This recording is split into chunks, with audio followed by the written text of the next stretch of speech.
Friends, এখন আমরা এখান থেকে বেরিয়েছি।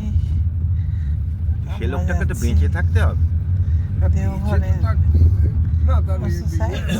করবো আর বদ্রীনাথ ধামও দেখবো। মহাদেব দর্শন করার ইচ্ছে আছে।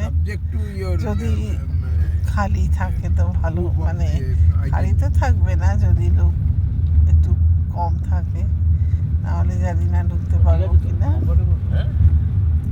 আর আরো কিছু সাইট সিইং করার ইচ্ছে আছে। আমরা এখন বদ্রীনাথ ধাম এসেছি দর্শন করতে, কিন্তু এত প্রচণ্ড ভিড় আছে, আমি ঢুকিনি, আমি আমার হাজব্যান্ড ঢুকিনি, আর এক বন্ধু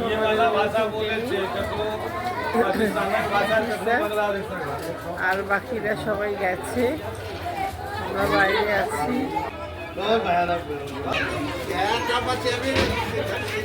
বসে আছে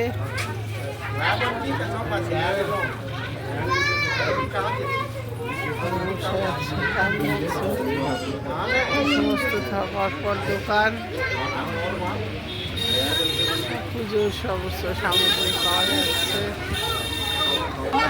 এইসব ঘটিগুলোতে জল ভরা আছে, এই পুকুরের জল, এটাই বাবার মাথায় সবাই ঢালছে, নিয়ে যাচ্ছে।